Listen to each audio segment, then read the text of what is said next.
SY BA paper 2 में आप लोगों की पहली किताब जो मध्यकालीन काव्य वाली थी वो हम लोगों ने पूरा किया। उसके बाद दूसरी जो किताब है वो खंड काव्य है, उद्भ्रांत जी का लिखा हुआ।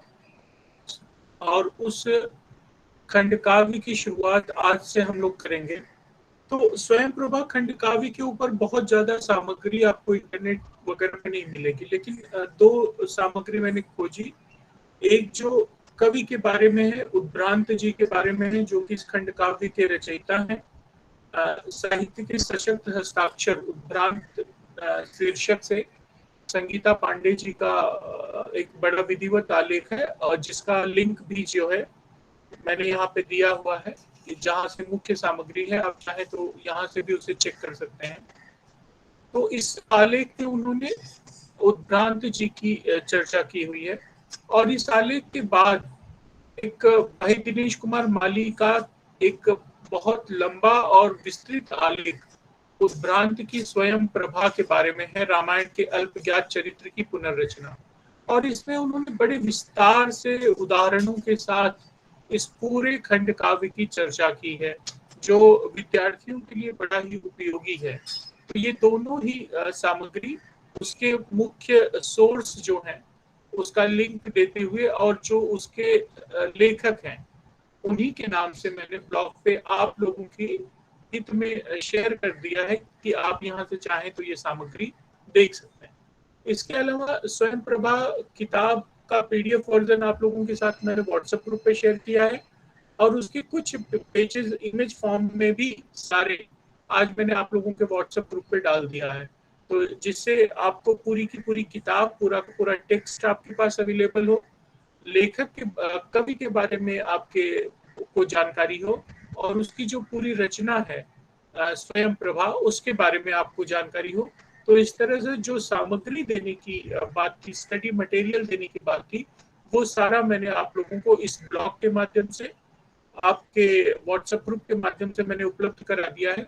और ये जो लेक्चर है, ये जो व्याख्यान है, ये भी रिकॉर्डेड फॉर्म में यूट्यूब चैनल के माध्यम से आप लोगों के लिए हमेशा उपलब्ध रहेगी। तो इससे पहले कि हम लोग स्वयं प्रभा खंड काव्य की चर्चा करें, हम आज पहले चर्चा करेंगे उद्भ्रांत जी के बारे में, जो कि इस खंड काव्य के रचयिता हैं, और जिनके बारे में बड़े विधिवत तरीके से संगीता पांडे जी ने लिखा हुआ है। उनकी पूरी जानकारी जो है उन्होंने यहाँ पे दी हुई है। देखिए, उद्भ्रांत जी के बारे में संगीता जी कहती हैं कि जीवन में साहित्य का होना बहुत महत्वपूर्ण माना जाता है, और साहित्य में यदि उद्भ्रांत जैसा व्यक्ति हो तो साहित्य को फला फूला माना जा सकता है। बहरहाल, लेनिन ने कहा था कि सच्चा साहित्य वह है जो जनता की भाषा बोले, जो जनता की भाषा में बात करे। ये लेनिन को उन्होंने कोट किया है।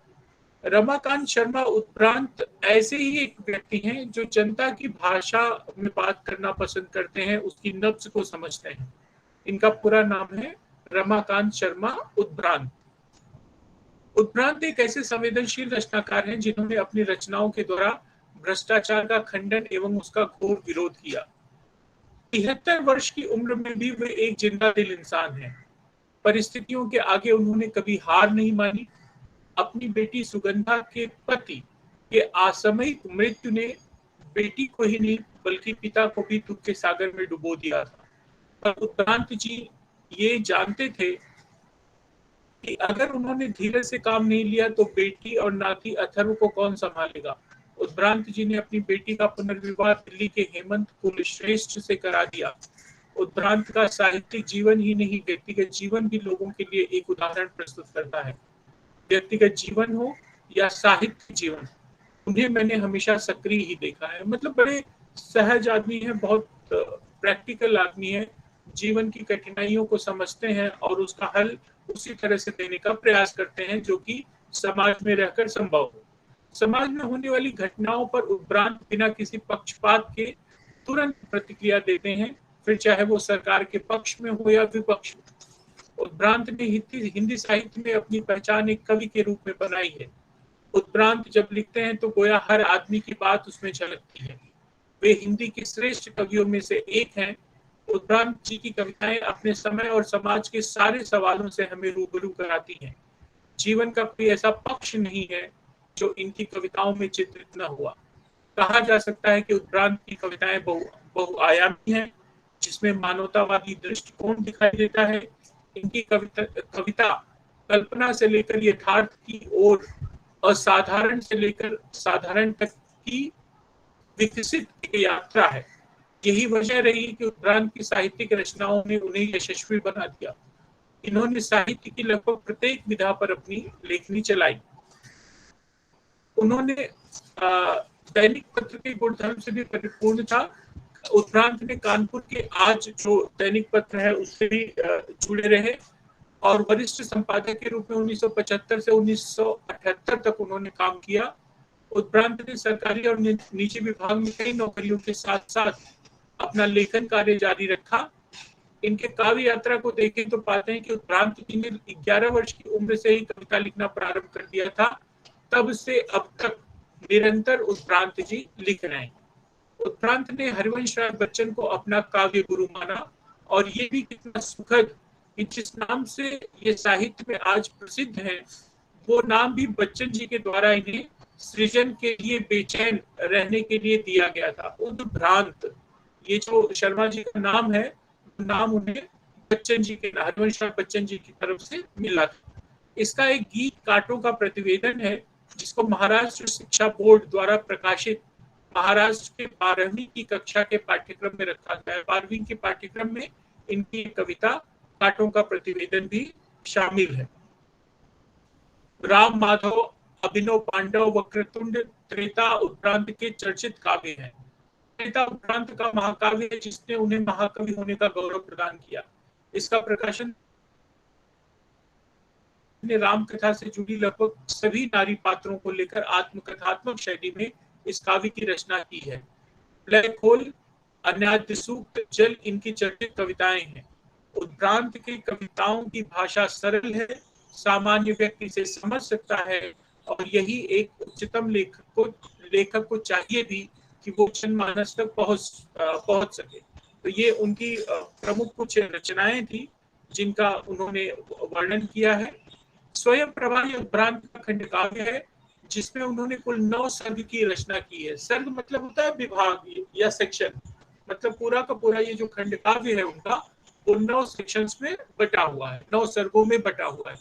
9 सर्ग की रचना की है। इसमें कवि ने रामायण की स्वयं प्रभा जैसी पात्र, जिस पर आज तक किसी का ध्यान नहीं गया, पर अपनी रचना करते हुए पर्यावरण, प्रदूषण और आसुरी प्रवृत्तियां दोनों पर गंभीरता से चिंता व्यक्त की है। इस वर्ष इसे मुंबई विश्वविद्यालय के बीए के पाठ्यक्रम में शामिल किया गया। आप लोगों के बारे में कह रहे हैं कि बीए सेकेंड ईयर के पाठ्यक्रम में ये शामिल हुआ। और यह कविता अपने प्रकाशन समय से चर्चा में रही है। कई विद्वान इसकी तुलना निराला की लंबी कविता राम की शक्ति पूजा से करते हैं। इस पर डॉक्टर करुणाशंकर उपाध्याय के निर्देशन में राम की शक्ति पूजा और रुद्रावतार पर एक लघु शोध भी लिखा गया है। तो कुल मिला जुला कर जो श्री रमाकांत शर्मा उत्क्रांत जी के बारे में हमको जानने को मिला कि रमाकांत शर्मा उत्क्रांत जी का जो ये उपनाम है उद्भ्रांत, ये उन्हें हरिवंश राय बच्चन जी की तरफ से मिला। वे 11 वर्ष की आयु से ही कविताएं लिख रहे हैं और तब से निरंतर लिख रहे हैं। उनकी भाषा सरल है, सहज है, ताकि आम जनमानस उसको समझ सके। रामायण के समस्त नारी पात्रों को लेकर उन्होंने आत्मकथात्मक शैली में साहित्य रचा है और प्रतिष्ठित दैनिक आज का उन्होंने 1975 से लेकर 1978 तक संपादन किया है। उनके अन्य जो काव्य चर्चित रहे उसमें राधा माधव, अभिनव पांडव, वक्रतुंड, त्रेता इत्यादि उनकी जो है प्रसिद्ध रचनाएं हैं।